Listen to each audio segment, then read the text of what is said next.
कल जो पैराग्राफ हुआ था अंत में, तो पढ़ के आगे बढ़ेंगे। कहा गुरुदेव ने, आत्मा को कली के रूप में देखना तथा परमात्मा को पुष्प में, यह भी कल्पना ही है। जीव बीज के रूप में है और उसकी वासना कामना कली का रूप धारण कर विश्व को सुसज्जित करती है। जहां फूल खिलते हैं वहां कांटे भी देखने को मिलते हैं। न केवल फूल ही फूल हैं और न कांटे ही कांटे, घास भी है। घास अधिक है, साधारण प्राणी ही अधिक हैं। हीरों का अभाव और कोयलों की अधिकता स्पष्ट उदाहरण है। इन प्राणियों में चमकते हुए हीरे भी देखे जाते हैं, उनकी संख्या अल्प तो होती है। विश्व के संपूर्ण पदार्थों का उपयोग तथा उपभोग करने के लिए विधाता की श्रेष्ठ कृति मानव आया है, किंतु ऐसा उपयोग तथा उपभोग उसने किया कि वह चिंता के चक्कर में ही उलझता रहता है, न कर पाता है समुचित उपयोग और न उपभोग। हृदय की कली खिले तो कैसे खिले? फूल का रूप पाना तो किसी किसी भाग्यशाली को ही नसीब होता है। और यही भाव लिया गया था कि एक सोच यह भी हो सकती है कि हाँ भाई, यह आत्मा जो है ये कली के रूप में है और जब ये पूरी तरह विकसित हो जाएगी तो परमात्मा रूपी पुष्प के रूप में परिवर्तित हो जाएगी, यानी उसका विकास हो जाएगा। तो ये द्वैत की दृष्टि से लोग मानते हैं। जिस तरह है आत्मा और अंतरात्मा का संबंध बताया गुरुदेव ने, और वहां अंतरात्मा से तात्पर्य अंतःकरण का था, उसी तरह आत्मा और परमात्मा का संबंध भी बतला रहे हैं, जबकि अद्वैत की दृष्टि से आत्मा और परमात्मा दोनों एक ही है। हाँ, यह अवश्य है कि जीव जो आया है इस संसार में वो बीज रूप में है और उसकी जैसी कामनाएं होंगी, वासनाएं होंगी, इच्छाएं होंगी, जैसे उसके संस्कार होंगे, उसके आधार पर ही उसका विकास होता है, धीरे धीरे कली का रूप धारण करता है।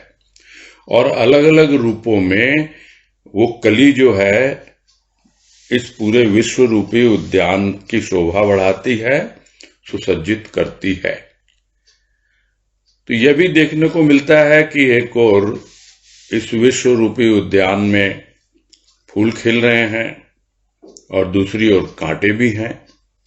फूल यानी जो संत महापुरुष होते हैं, पूरी तरह उनका जीवन विकास को प्राप्त हो गया।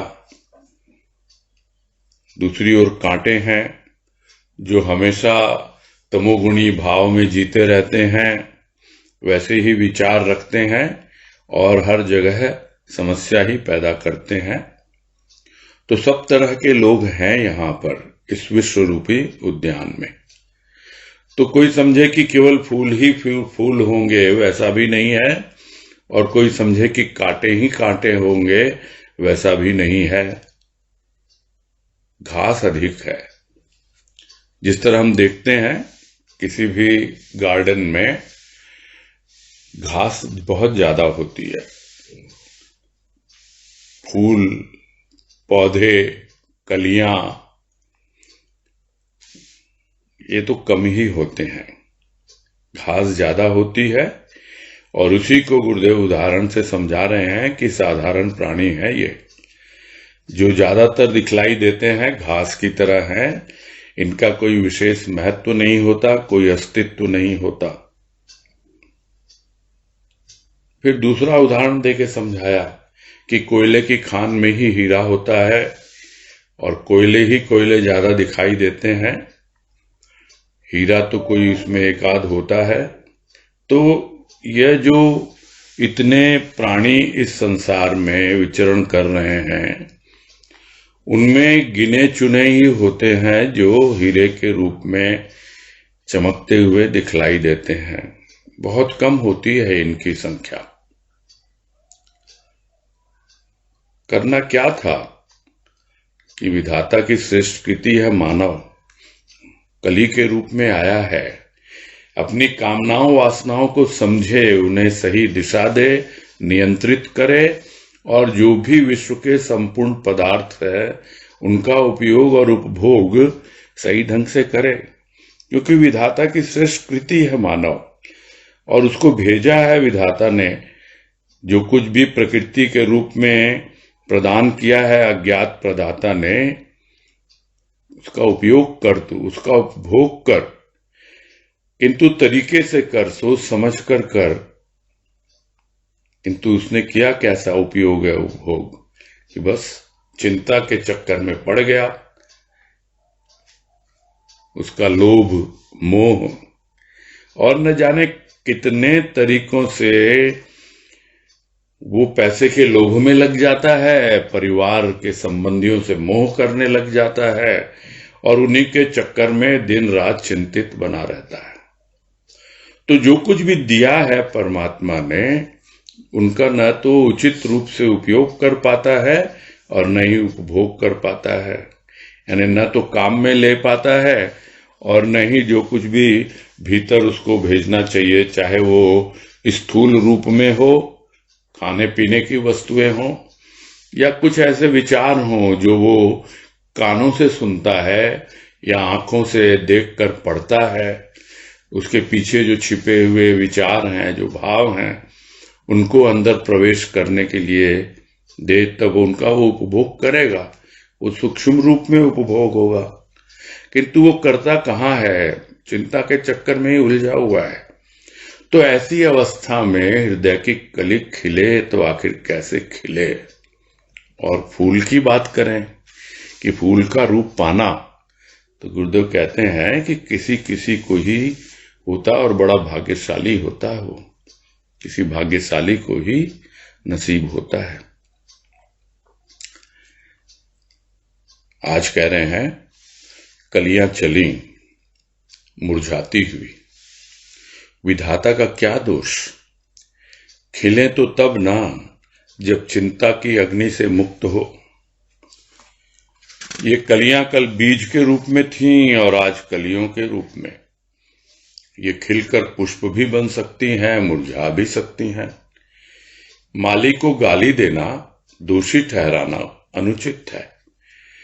विराट विश्व में रंग बिरंगे फूल देखे जाते हैं, कुछ खिलकर सुगंध प्रसारित करते हैं तथा कुछ अपने रूप पर इतराते हैं। इनमें सुगंध का अभाव रहता है। भाव वाले खिलते तथा सुगंध फैलाते, कर्म कांड वाले अपने कर्मों का ही रंग दिखलाते। इनमें भावों की सुगंध कहाँ। हृदय की कली तो भाव चाहती है, और जो चिंता, दुख, परेशानी, अभाव, इन्हीं सब में अपना जीवन व्यतीत कर रहा है, तो जो पहले भी बात आई, वो तो अपने आप को, अपने अंतःकरण को गर्म जल से सिंचित कर रहा है। और वो गर्म पानी तो मुरझा देगा। तो मुरझाती हुई जिंदगी जी और चल दी वापस। तो इसमें विधाता का क्या दोष है। अपने आप को देखे समझे। लोग बोलते हैं भगवान ही चाहता है ऐसा, मैं क्या करूं, मैं तो बहुत कुछ करना चाहता हूं। कभी किस्मत को दोष देता है और कभी विधाता को दोष देता है। अरे भाई, इसका कारण यही है कि आप चिंता की अग्नि में जल रहे हो। जब तक चिंता से मुक्त नहीं होगे तब तक आपकी कलियां, हृदय की कलियां खिलेंगी नहीं।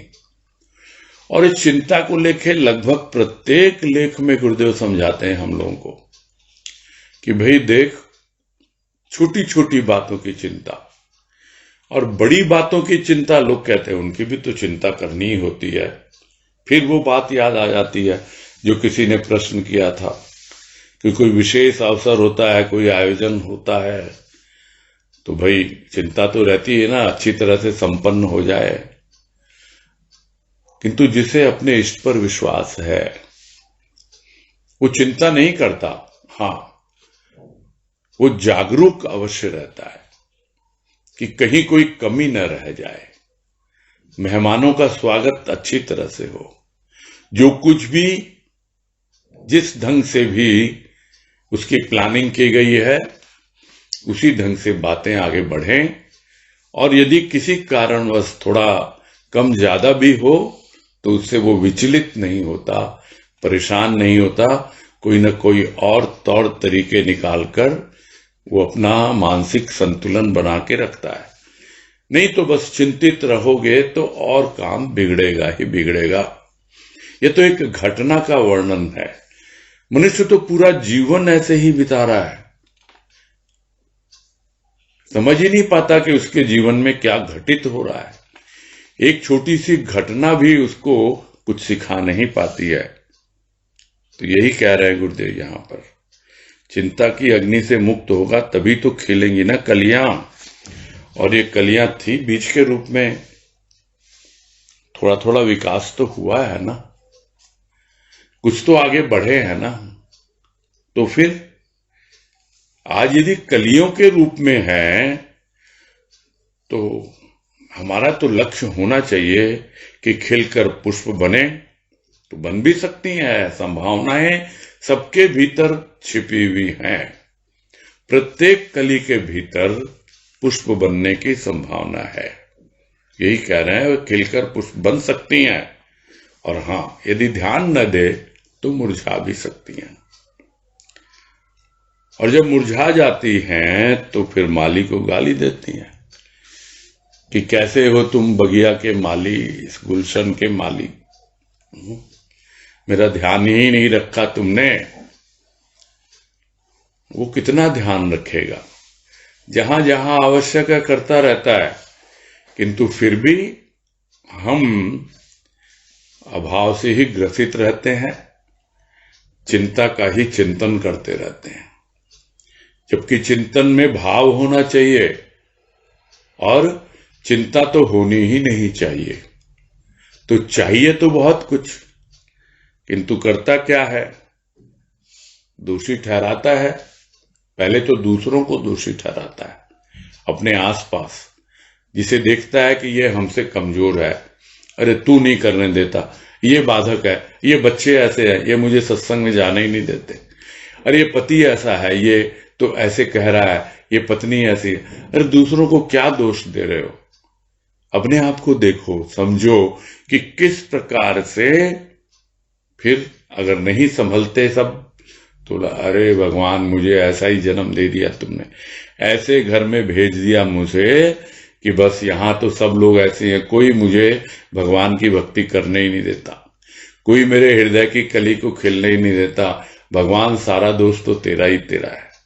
बस माली को गाली दे रहे हो, दोषी ठहरा रहे हो, क्या रखा है इसमें। अरे सब तरह के लोग हैं इस संसार में, इतना बड़ा ये विश्व है, यहां रंग बिरंगे फूल हैं, उनको देख करके प्रेरणा लेनी चाहिए। खिले हुए फूल हैं और खिले हुए नहीं है, सुगंध प्रसारित कर रहे हैं। हाँ, कुछ ऐसे भी मिलेंगे जिनमें सुगंध का अभाव है नहीं सुगंध, बस दिखावा है, अपने रंग रूप पर इतरा रहे हैं, दिखला रहे हैं अपना रूप। वही तो अहंकार है, वही तो प्रदर्शन है, और उसी प्रदर्शन का प्रचार करते हैं। क्यों? क्योंकि इनमें सुगंध का अभाव है। इतना कर्म कांड पर आधारित होता है उनका आयोजन कहें या उनके हृदय के विचार, भाव। अरे जो भाव होना चाहिए प्रभु का वो तो है नहीं ना। जिसके भीतर प्रभु का प्रेम है, उसका भाव वही खिलता है, उसके हृदय की कली खिलती है और सुगंध फैलती है अपने आप। वो कोई दौड़ दौड़ के जगह जगह जाते नहीं सुगंध फैलाने के लिए, अपना प्रचार नहीं करते, अपने आप ही उनकी सुगंध प्रसारित होती है। जबकि कर्मकांड वाले वो अपने कर्मों का ही रंग दिखलाते हैं, अपने रूप पर इतराते हैं, अहंकार से भरे हुए मिलते हैं कि हमने ये किया, हमने वो किया। तो इनमें कहाँ है सुगंध? तो भावों से आएगी ना, सुगंध है ही नहीं इनमें। और हृदय की कली भाव चाहती है। कर्म कांड तो ऊपरी चीज है, हृदय तक तो पहुंच ही नहीं है कर्म कांड की। कर्म कांड ज्यादा से ज्यादा सेवा का रूप ले लेता है, किंतु प्रेम, प्रेम तो प्रभु से ही किया जा सकता है। हाँ, सेवा बच्चों की करते हैं सब, ये समझ के भी नहीं करते कि उसके बच्चे हैं, जबकि गुरुदेव कहते हैं सेवा करनी है तो मेरे बच्चों की कर और प्रेम मुझसे कर।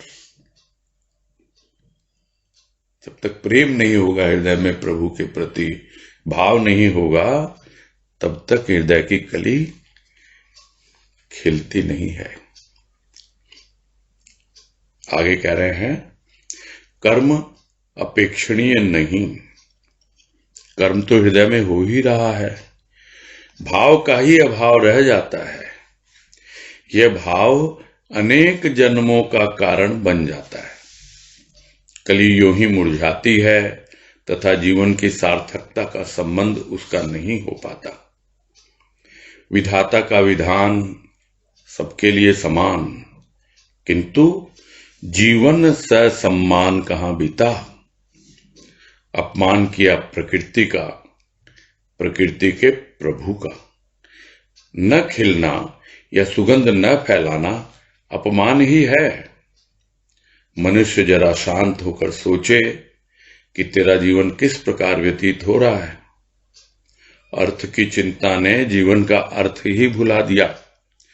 शब्द का अर्थ न जानकर अज्ञानी बना तथा अर्थ का अर्थ न समझकर मोह में फंसा। सृष्टि का क्रम है, एक आता है तथा एक जाता है। जीवन ज्योति इसी तरह प्रकाश देती आ रही है ब्रह्मांड को। और इसमें यही बता रहे हैं कि कर्म अपेक्षणीय नहीं। यानी आप कुछ स्थूल कर्म करो, हाथों से कर्म करो, पांव से करो, किसी तरह से भी कुछ कर्म करो, उसकी कोई विशेष अपेक्षा नहीं है, यानी कोई विशेष जरूरत नहीं है उस बात की। क्यों नहीं है?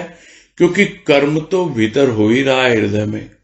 तो वो कौन सा कर्म है जो भीतर हो रहा है? वो वैचारिक कर्म है, यानी विचार करते हैं हम, तभी तो हाथ पैर हमारे चलते हैं। ऐसा हो ही नहीं सकता कि हमारे मन में कोई विचार न आए और फिर हम उसको आगे न बढ़ाएं। जो कुछ भी हम कर रहे हैं उसके पीछे कहीं ना कहीं सूक्ष्म रूप में कर्म होता रहा है या अभी हो रहा है।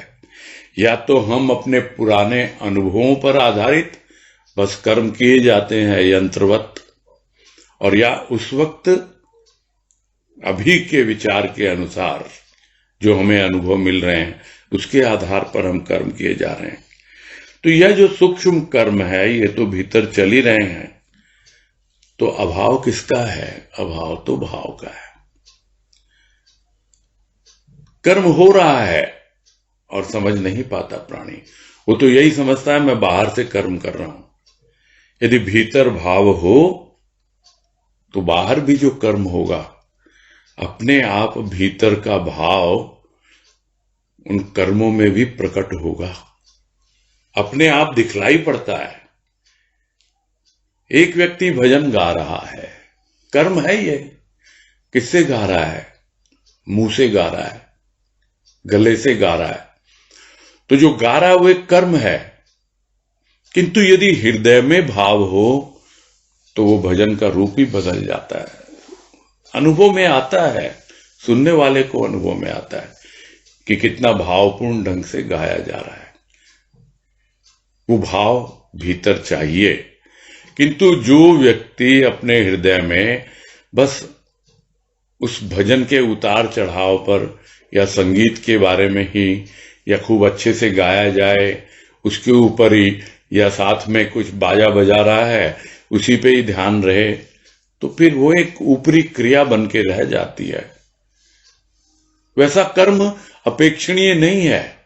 वो भजन गाना कोई भजन गाना नहीं है, यही कह रहे हैं गुरुदेव।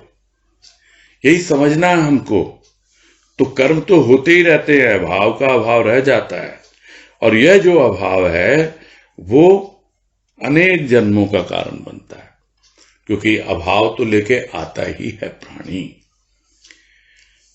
यदि पूर्ण रूप से भाव को अनुभव कर लिया होता पिछले जन्म में, कोई भी प्रकार का, किसी भी तरह का कोई अभाव नहीं रहता, तो इस धरा पर आना ही नहीं होता। हाँ, जो एक वाणी में कहते हैं, अधिक हुआ तो अवतारी बनाया। जब ज्यादा होता है तभी अवतारी बन के आता है, और नहीं तो अभाव ग्रसित जीव तो है ही, तो अभाव ग्रसित रहता है। तो अभाव लेके आया, अभाव लेके ही चला जाता है। कली ऐसे ही मुरझा जाती है, और जिसलिए उसको जीवन मिला था, न तो उसका वो अर्थ समझ पाता है, न उसकी सार्थकता यानी सही दिशा में लगाए किस तरह से, समझ ही नहीं पाता। भाई, सृष्टिकर्ता ने, विधाता ने जो भी नियम कायदे कानून बनाए हैं, प्रकृति के माध्यम से ही बनाए हैं।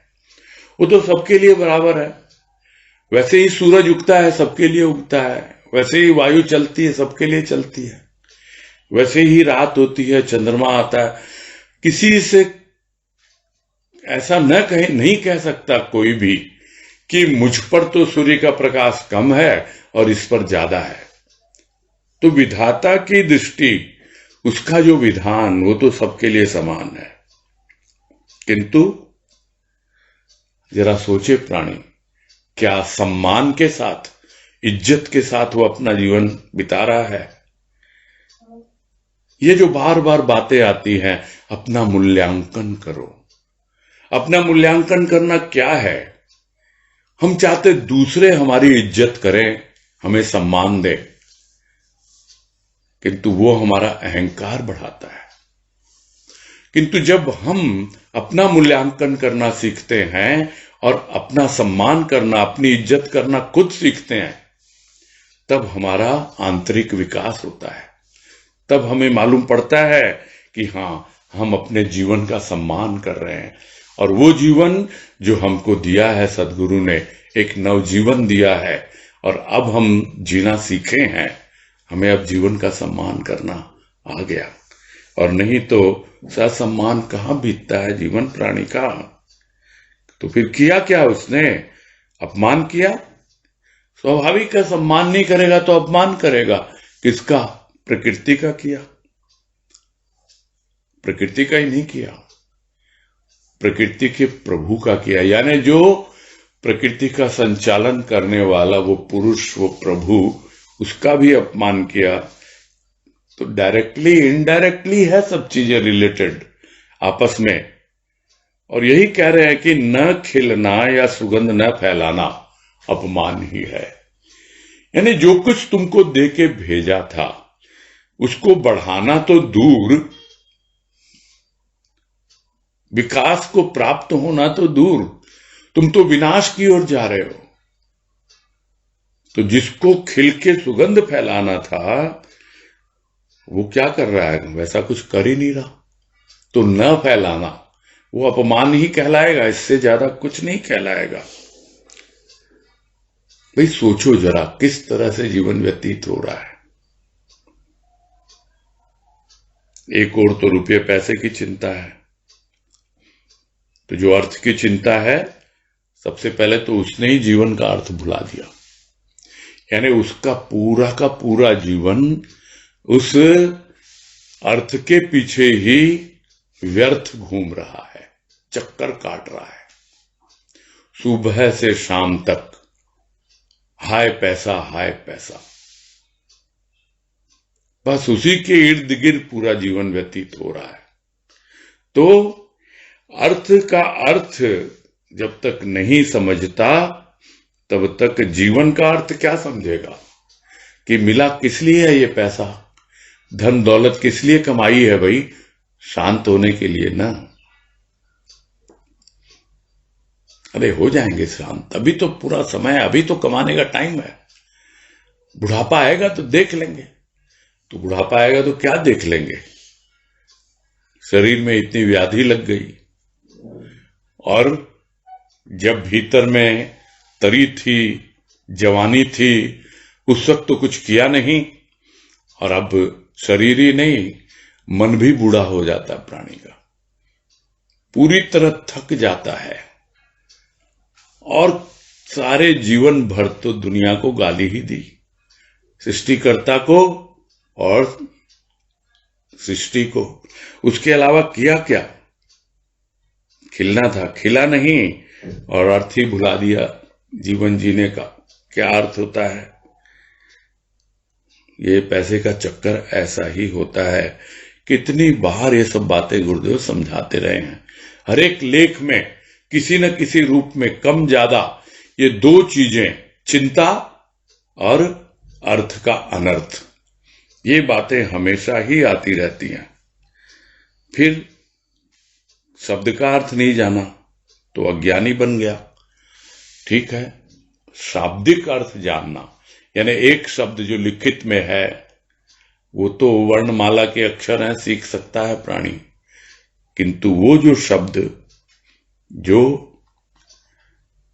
ध्वनि के रूप में हमेशा गुंजायमान है, उसका अर्थ कहां से जानेगा? तो बहुत ऊंची बातें हैं, बहुत हाई लेवल की बातें हैं, ये बोल के छोड़ देता है। तो वो नहीं जाना तो अज्ञानी बना ही रहेगा। तो एक और तो उस राह पे नहीं चला, ज्ञान की राह पर, शब्द का अर्थ नहीं जाना।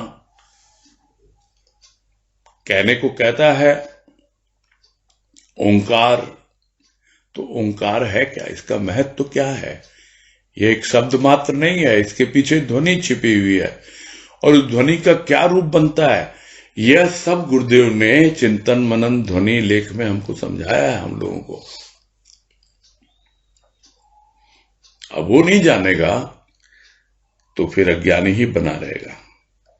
और दूसरी ओर अर्थ का अर्थ नहीं समझ बैठा कि रुपया पैसा मिला है, ठीक है, जितना जरूरत है कमाएं, पालन पोषण करें बच्चों का, घर परिवार चले, किंतु वो तो उन्हीं के मुंह में फंस गया, वस्तुओं के लोभ में फंस गया, और शरीर के संबंधियों के मोह में फंस गया, और उसे लगता है एकमात्र पैसा ही है जो मेरी सारी समस्याओं को हल कर सकता है।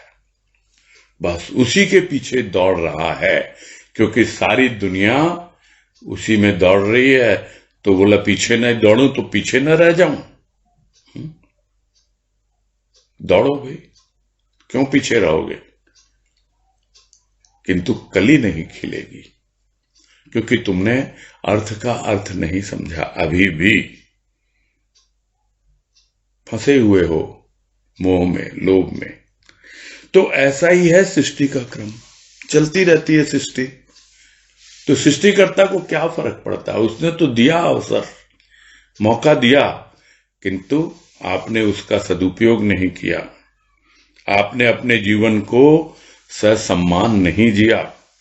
तो ये क्रम तो चलता ही रहेगा, एक आएगा एक जाएगा, किंतु जो जीवन ज्योति है, ये जीवन एक ज्योति की तरह है, जली है ज्योति, किंतु अभी ढकी हुई है, उसको भीतर से प्रकट करना है, जिसको एक वाणी में गुरुदेव कहते हैं, ज्योति ज्योति स्वरूप की, प्रकाश स्वयं का। यानी ज्योति स्वरूप की ज्योति तो सब में जल रही है, किंतु जब तक भीतर का अंतःकरण पूरी तरह से निर्मल न हो जाए, जब तक हमारी अंतर आत्मा का पुष्प नहीं खिल जाता है, कली नहीं खिल जाती है, पुष्प रूप में नहीं आ जाती है, तब तक हम उस स्वयं के प्रकाश से अवगत ही नहीं हो पाते हैं। तो ज्योति तो है ज्योति स्वरूप की, तो ये जीवन ज्योति इसी तरह प्रकाश देती आ रही है ब्रह्मांड को, किंतु प्राणी इससे अनभिज्ञ ही रहता है, समझ नहीं पाता, आता है और चला जाता है। आगे कह रहे हैं, ज्योति से लाभान्वित न हुआ प्राणी तो ज्योति का क्या दोष। रोष प्रकट करता है विधाता पर, किंतु यदि होश में रहता तो कली खिल न जाती, हृदय की बेकली मिट न जाती, किंतु ऐसा होता कहां है। अज्ञानी कहता है ऐसा क्यों नहीं होता, ज्ञानी कहता है ऐसा होता है। जरा होश में आ, रोष को प्रधानता न दे, फिर देख क्या नहीं होता।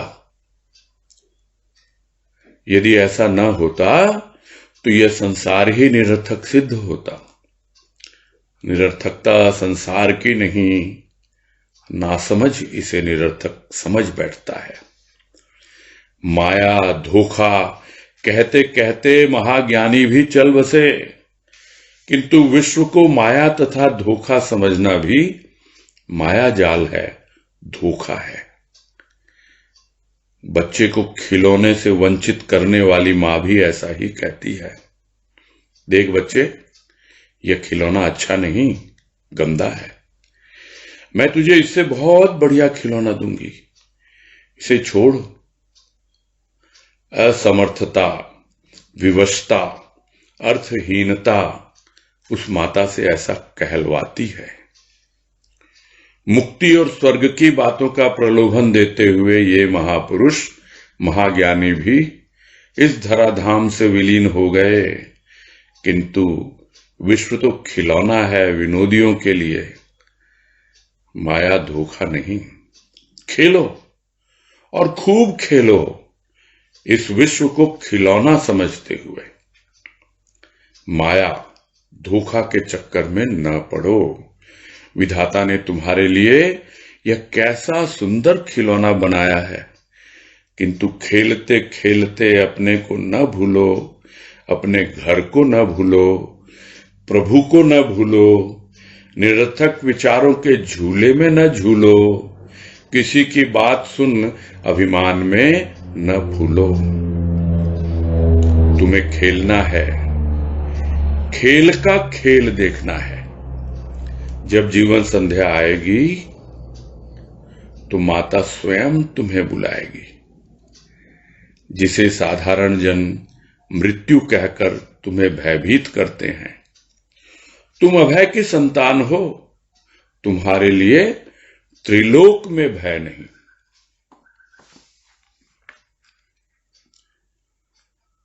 इतना इंस्पायरिंग पैराग्राफ है ये, प्रेरक हद दर्जे का, कि पढ़ते पढ़ते ही रोंगटे खड़े हो जाते हैं। और इतना स्पष्ट रूप से गुरुदेव ने समझाया है इसमें कि क्या अवस्था है प्राणी की और किस तरह से वह अपने प्रलोभनों के द्वारा दूसरों से भ्रमित होता रहता है और उसे माया का नाम दे देता है, धोखे का नाम दे देता है।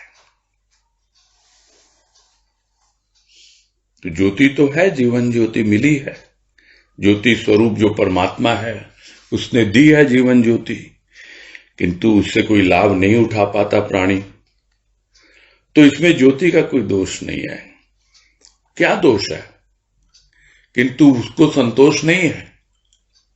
वो तो अपना रोष प्रकट करता है, अपना गुस्सा दिखलाता है, तिल मिलाता रहता है विधाता पर, एक और दोष देता है, रोष प्रकट। तो उससे क्या हासिल हो जाएगा भाई? जरा होश में आओ, थोड़ा संतोष ग्रहण करो, समझो चीजों को, शांतिपूर्वक विचार करो कि आखिर तुम्हारा जीवन बीत रहा है तो कैसा बीत रहा है। तो यदि होश में रहता तो उसकी कली खिल न जाती।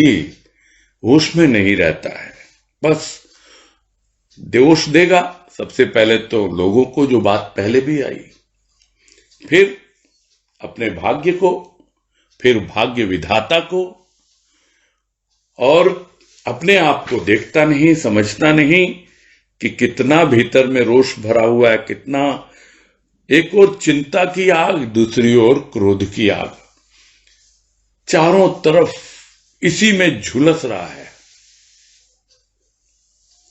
न जाने क्या उसकी आंखों में बसा हुआ है, क्या दृष्टि है कि जिधर भी देखो ऐसे ही लोग दिखलाई पड़ते हैं। और ये सब बोलते बोलते मुझे तो एक गजल की लाइन याद आ रही है,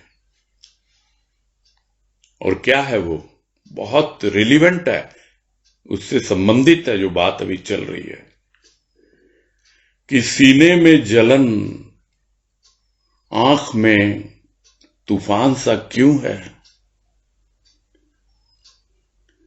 सीने में जलन, आंखों में तूफान सा क्यों है, इस शहर में हर शख्स परेशान सा क्यों है। क्यों है परेशान, देखता नहीं है अपने आप को, दोष देता है अपने जीवन को, और रोष प्रकट करता है उस विधाता पर जिसने उसको जीवन दिया है। जब होश में आता है तब समझता है क्यों है भाई ये अवस्था। दूसरों को बोलता हूं मेरी भी तो यही अवस्था है, देखो तो सही जरा। और जब देखना शुरू करता है, अपने आप को समझना शुरू करता है, तब धीरे धीरे हृदय की कली खिलती है, और हृदय की बेकली भी मिटती है। जो जलन है भीतर, बेचैनी है, वो शांत भी होती है। किंतु ऐसा होता कहां, हो नहीं पाता है।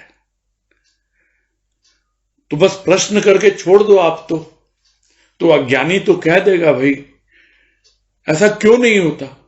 तो क्यों, अरे क्यों का तो कितना विस्तार से गुरुदेव ने समझाया अपने लेख में, क्यों। और उनकी कृपा से वो लेख भी हो चुका है जिसका शीर्षक ही है क्यों। तो जहां क्यों आया नहीं वहां अज्ञान है। तो अज्ञानी कहता है क्यों नहीं होता, तो फिर ज्ञानी क्या कहता है, ज्ञानी यही समझाता है भाई ऐसा होता है। वो ये नहीं कहता कि तू मेरे जीवन को देख, वो ये कहता है ऐसा होता है, देखना सीख तू। और देखेगा तभी ना जब तू होश में आएगा, जब तेरी आंख का मैल दूर होगा। अभी तो आंखों में तूफान सा छाया हुआ है, अंधड़ है, सब चीजें उड़ रही है, यहां से वहां, वहां से वहां, कुछ भी ठीक से देख ही नहीं पा रहा तू, तुम्हारी दृष्टि टिक ही नहीं पाती है, बेहोशी में जी रहे हो। जरा होश में आओ तब न मालूम पड़े। तो ऐसा होता है, खिलती है हृदय की बेकली, मिटती है कली खिलती है, ऐसा होता है। होश में आके देखो, रोष को प्रधानता मत दो। आता है, हर किसी को रोष आता है, गुस्सा आता है, भीतर तिलमिलाहट होती है, किंतु उसको थोड़ा समझना होता है कि क्यों ऐसा हो रहा है। और वो तभी समझेगा जब वो होश में रहेगा। और नहीं तो बस दोष देते रहो, गाली गलौज करते रहो, इससे कुछ भी हासिल नहीं होता है। तो उसको प्रधानता नहीं दे करके देखो क्या नहीं होता। और भाई ऐसा होता है, यदि ऐसा नहीं होता तो ये संसार बेकार नहीं हो जाता। सृष्टिकर्ता ने जो बनाई है इतनी सुंदर सृष्टि, इतना सुंदर संसार, ये बिल्कुल निरर्थक सिद्ध हो जाता। तो निरर्थकता इस संसार में नहीं है, तुम समझ नहीं पा रहे हो, तुम होश पूर्वक देख नहीं रहे हो, तुम बेहोशी में जी रहे हो। थोड़ा थोड़ा ज्ञान की ओर बढ़ो, थोड़ा तुम्हें होश आए, थोड़ा जागरूक बन के देखो, नहीं तो नासमझ बने रहोगे। और नासमझ ही इसे निरर्थक समझता है। जो थोड़ा समझने लगता है, ज्ञान की राह पे आगे बढ़ने लगता है, वो समझता है कि कितनी सार्थकता है इस जीवन में। सुनता है माया है ये, धोखा है ये, तो कितने आए कितने चले गए ये कहते कहते। भले ही लोग उनको महाज्ञानी कहें, तो महाज्ञानी भी चल बसे कि ये विश्व क्या है, धोखा है। माया जाल है, किंतु यह समझना भी धोखा है। जो समझते हैं ऐसा सुन सुन के इन बातों को, वो भी धोखा ही खा रहे हैं। तो धोखा कौन नहीं खाता? शब्द में ही निहित है ये। धोखा वो नहीं खाता जो होश में होता है। क्या होश में होता है? कि जो भी उसके सामने विचार आता है, जो भी व्यवहार आता है, जो कुछ भी तरह तरह की बातें उसके भीतर उठती हैं, वो सीधा अंदर नहीं भेजता है। वो पहले जिस तरह कोई भी सब्जी होती है उसको धोता है और धोने के बाद ही खाता है। और आजकल तो जो समय चला हुआ है तो उसमें तो बहुत सावधानी बरतनी होती है, नहीं तो कितने वायरस चले जाएंगे भीतर। तो वैसे लोग तो धोखा खा ही जाते हैं। तो धोखा वही खाता है जो धोकर नहीं खाता। तो धोकर भीतर भेजें, सोच समझ कर पूरी तरह। तो धोखा समझना भी एक धोखा है, माया जाल समझना भी एक माया जाल है। इसी जाल में फंसा रहेगा प्राणी। होता क्या है कि जैसे एक उदाहरण गुरुदेव ले रहे हैं कि बच्चा है, उसको खिलौना मिल नहीं रहा है और उसकी माता जो है दे नहीं पा रही है। तो कोशिश तो करता है, किंतु इतनी कमाई अभी हुई नहीं ना कि जो मैं चाहता हूं वो मुझे मिल जाए। मैं चाहता हूं हृदय की कली खिल जाए, किंतु खिल नहीं पा रही है। तो फिर क्या करता है? वो अपने आप को धोखा देता है। जैसे एक माँ जो है, उसके पास उतने पैसे नहीं है कि वो बच्चे को खिलौना खरीद के दे पाए, वो पूंजी नहीं है। तब यही कहती है माँ, देख बच्चा, खिलौना अच्छा नहीं, गंदा है, मैं तुझे इससे बहुत बढ़िया खिलौना दूंगी, इसे छोड़ दे। तो क्या है इसके पीछे? इसके पीछे है मां की असमर्थता। समर्थ नहीं है वो, पैसे उसे समर्थ नहीं है, या फिर विवश है किसी कारण से, अर्थहीनता है, पैसों की कमी है। तो बहुत से कारण हैं। उसी तरह प्राणी भीतर से असमर्थ है, अभी इतनी ताकत है नहीं, समर्थवान हुआ नहीं, विवश है अपनी स्थिति परिस्थिति से, लोगों के व्यवहार से। और स्वाभाविक है यदि अर्थहीनता है तो माता से वो कहलवाती है और प्राणी भी अपने आप को इसी तरह संतुष्ट कर लेता है। और रहा सा ये जो महाज्ञानी है, वो कहते हैं हाँ भाई ये सब धोखा है, ये माया जाल है, और उनको प्रलोभन देते हैं। अरे मुक्ति चाहिए, स्वर्ग की बातें हैं, सब प्रलोभन देते हैं ये लोग। तो ये महापुरुष महाज्ञानी ये कितने प्रलोभन देंगे तो प्राणी का ध्यान और हट जाता है इस संसार से।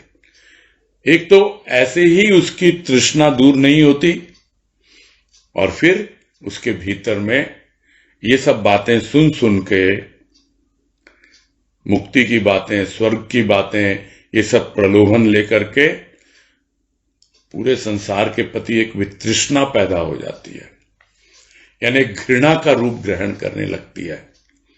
वो निकृष्ट है ये लोग, और ऐसे लोग ही पलायनवादी हो जाते हैं, अपनी जिम्मेदारियों से भागते हैं। एक और कोशिश करते हैं कुछ करने की, कर नहीं पाते, फिर अपने आप को समझा लेते हैं। फिर दूसरे हैं जो उन्हें प्रलोभन देते हैं और उसके आकर्षण में आ जाते हैं। हाँ भाई ये सब तो धोखा है, इसके लिए थोड़े आए हो, तो चलो इधर चलो, बस हो गया। समझ नहीं पाता प्राणी कि अगर जाऊं तो मैं किधर जाऊं।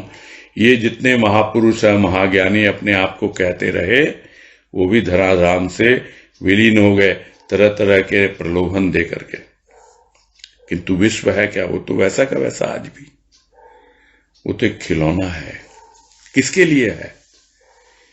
जो विनोदी हैं। विनोदी हैं यानी जो समझते हैं कि ये प्रकृति का किस प्रकार से मेरे साथ व्यवहार हो रहा है, किस तरह से मेरी स्थूल प्रकृति, सूक्ष्म प्रकृति, ये आपस में इनका विनोद चलता रहता है।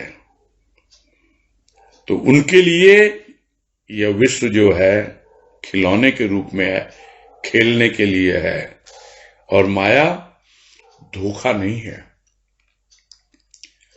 माया उनको ये समझ में आ जाता है जितना आवश्यक है वो अपने आप आती है। हमें तो प्रकृति से लाभ उठाना है। हमें तो जो खेल प्रकृति दिखा रही है उसके साथ मौज मस्ती में आनंद पूर्वक एंजॉय करना है, उस खेल को देखना ही नहीं और खेलना भी है। तो यही गुरुदेव कह रहे हैं आगे कि खेलो खेलो खूब खेलो, इस विश्व को खिलौना समझते हुए खेलो। ये सब धोखा माया इसके चक्कर में मत पड़ो। तुम्हारा काम किससे है? तुम्हारा काम प्रकृति से है। पूरा विश्व, इस विश्व विधाता ने तुम्हारे लिए प्रकृति के रूप में सजा रखा है। तो यह तो बाहर की प्रकृति, और तुम्हारे भीतर कितना सुंदर सुंदर रूप तुम्हारे भावों का, विचारों का, तुम्हारे भीतर की प्रकृति। खूब खेलो इससे, खूब आनंद उठाओ इसका, खूब एंजॉय करो इसको। ये माया है, ये धोखा है, इसके चक्कर में पड़ो ही मत। कहने वाले कहेंगे, जैसे कबीर कह गए, कृष्ण कह गए, जो बातें पहले आई कि माया महा ठगनी हम जानी, कि मम माया दुरत्यया, इन सब बातों पे ध्यान मत दो। गुरुदेव ये कह रहे हैं तुम तो खेलो, प्रकृति पर फोकस करो, माया पर नहीं। जब प्रकृति के साथ खेलोगे, उसको समझोगे किस प्रकार से प्रकृति जो है अपने पुरुष का भजन कर रही है अहरनिश, दिन और रात, तो वो तुम्हें सिखाएगी, अपने में मिलाएगी। वो माँ यह नहीं कहेगी कि देख तेरे में ये कमी है, हाँ तुम खेलना चाहते हो ना, बोलो कैसा चाहिए, लेकिन बता देगी वो माँ कि इस खिलौनों से खेलोगे, अभी तुम्हें खेलना नहीं आया, अभी तुम खेलने लगोगे हाथ पैर तुड़ा लोगे, पहले खेलना सीखो फिर खेलो। इस तरह प्रकृति इतनी सहायक हो जाती है और आगे बढ़ने में इतनी मदद करती है कि हम समझ ही नहीं पाते हैं प्राणी, हम प्राणी समझ नहीं पाते इसको। और यही कह रहे हैं गुरुदेव कि खेलो, तुम खूब खेलो, खिलौना समझ के खेलो, माया के चक्कर में मत पड़ो। कितना सुंदर खिलौना बनाया है इस विधाता ने तुम्हारे लिए, किंतु हाँ खेलते खेलते अपने को ना भूलो, अपने घर को ना भूलो। कहां से आए हो तुम? तुम्हारा घर नहीं है ये तो खेल का मैदान है, ये तो एक उद्यान है जहां तुम्हें अपने हृदय की कली का विकास करना है। तुम्हारा घर तो कहीं और है, जहां से तुम आए हो वहीं तुम्हें लौट जाना है। तो निरर्थक विचारों के झूले में मत झूलो, प्रभु को मत भूलो। ये 3-4 चीजें यदि याद रहें, सबसे पहले अपने को न भूलो, अपने को न भूलो यानी होश में रहो। फिर अपने घर को न भूलो, कहां से आए हो तुम किसका अंश हो, वापस उसी अंशी में मिल जाना है तुम्हें जिसके तुम अंश हो। वही तुम्हारा घर है, वही वापस लौट के जाना है।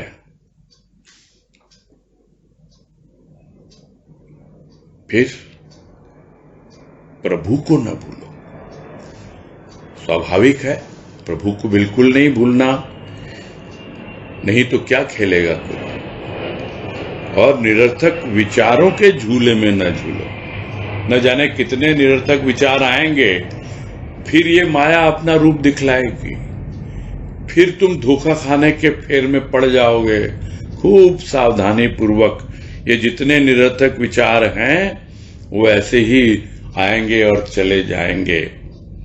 और जब तुम आगे बढ़ोगे तो अनेक लोग आएंगे, जब तुम्हारे हृदय की कली खिलनी शुरू होगी, सुगंध फैलनी प्रारंभ होगी, थोड़ा थोड़ा पराग आएगा, अनुराग आएगा, प्रभु का प्रेम और भाव उसे विकसित करेगा, तो न जाने कितने भंवरे तुम्हारे इर्द गिर्द मंडराएंगे और इतनी प्रशंसा करेंगे तुम्हारी कि बस तुम अपने अभिमान में ही फूले नहीं समाओगे।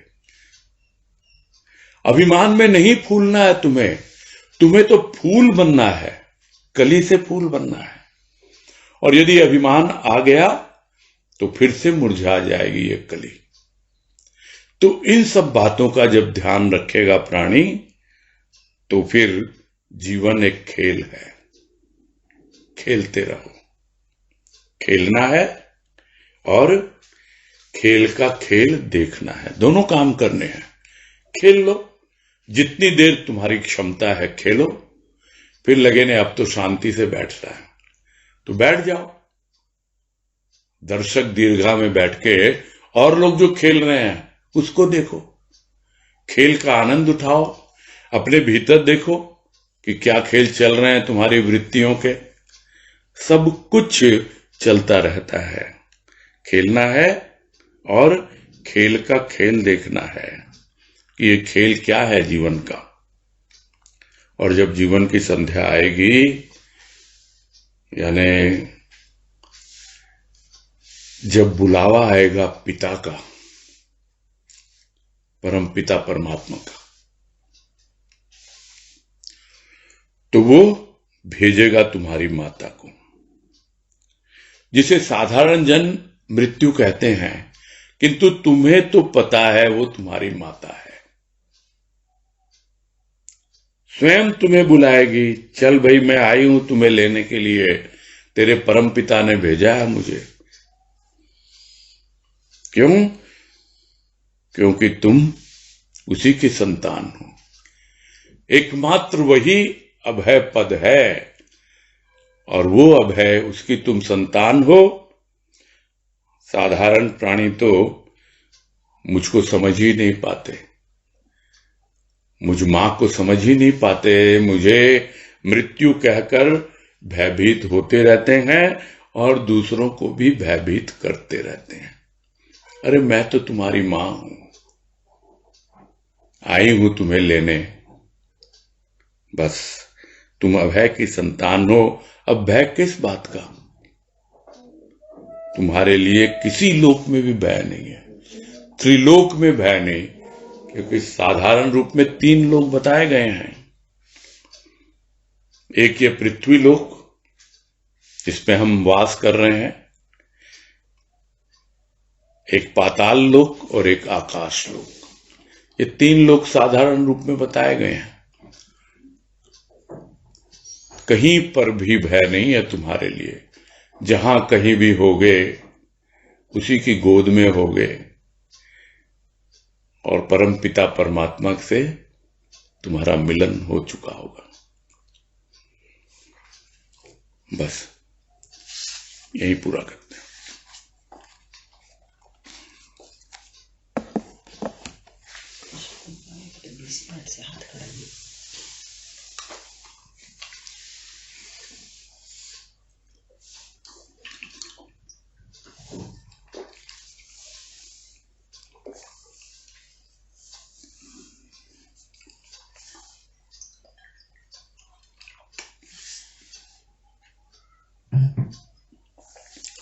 हाँ शकुंतला भाई बोलिए।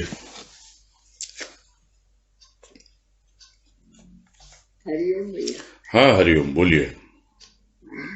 भैया ये लिखा, ये अभाव अनेक जन्मों का कारण बन जाता है जी। कली योई मुरझाती है तथा जीवन की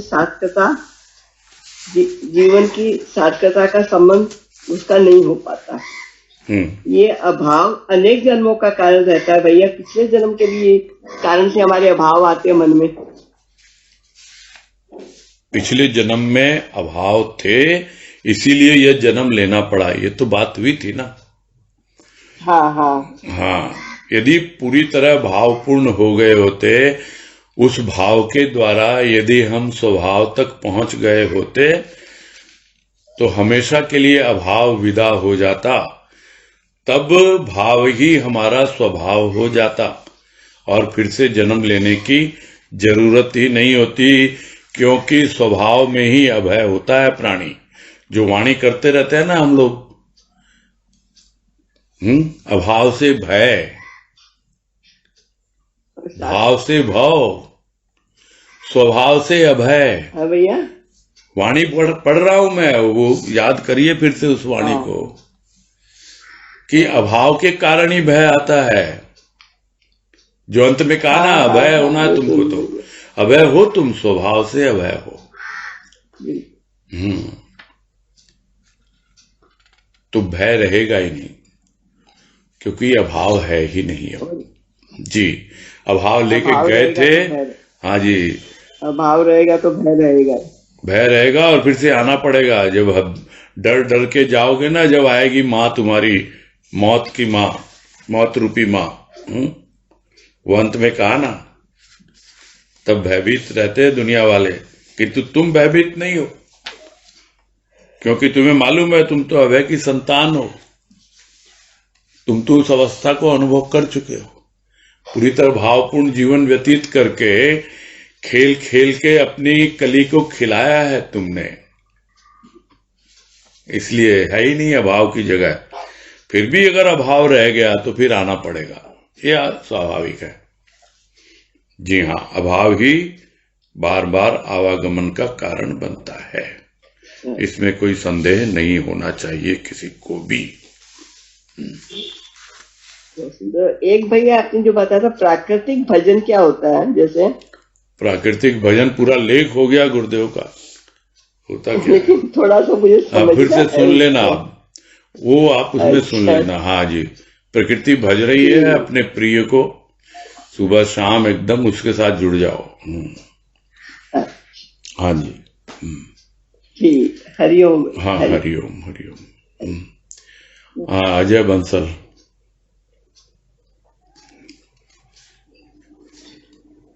हाँ भैया प्रणाम। हाँ नमस्कार, बोलिए।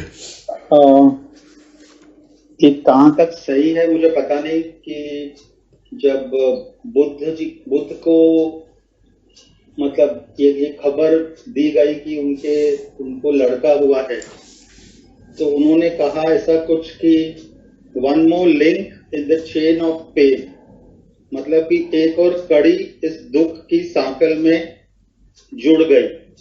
मतलब कहने का मतलब ये है कि कोई बोलते हैं कि ये सब दुख है संसार में, तो एक जैसे कोई बोलता है माया है, तो कोई बोलता है कि संसार मतलब हर एक चीज, चाहे वो खाना पीना हो, पहनना ओढ़ना हो, सगे संबंधी हो, सब एक दुख है। तो और आज आप जैसे बोल रहे हो, मतलब गुरुदेव बोल रहे हैं कि सेलिब्रेट करना है, एंजॉय करना है।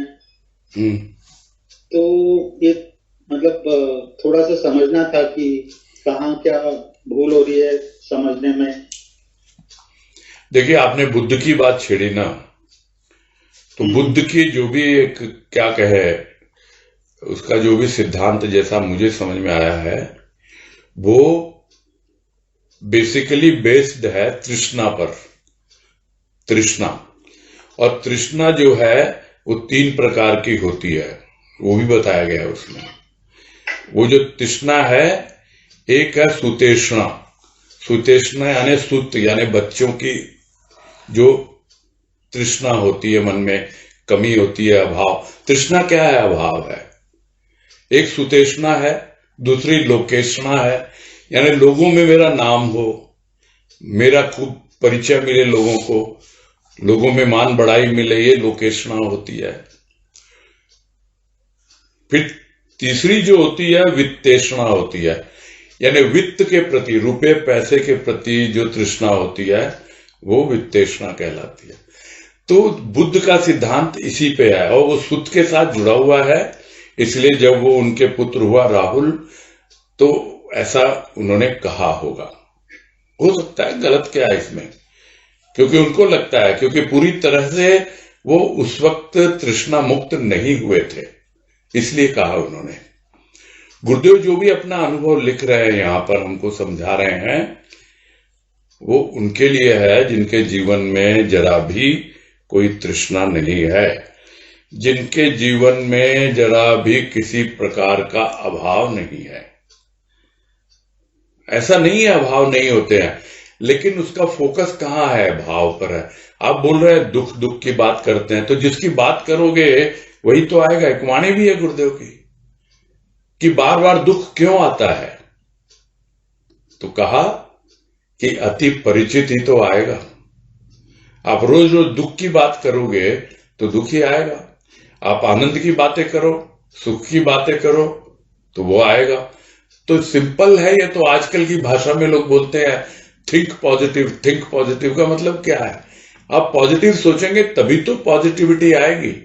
आप निगेटिविटी सोचते रहोगे तो निगेटिविटी ही आएगी। जो आप सोचोगे वही तो आपको मिलेगा ना। जिसकी खोज करोगे वही मिलेगा। रुपये पैसे के पीछे भागोगे तो वही मिलेगा, भगवान नहीं मिलेगा उसमें। हाँ, भगवान के पीछे भागोगे तो हो सकता है पीछे पीछे आ जाए रुपया पैसा, वो एक अलग इश्यू है। ठीक है भाई, संक्षेप में तो यही है बातें। क्लियर है? हट गया। अच्छा, नेटवर्क की प्रॉब्लम हुई।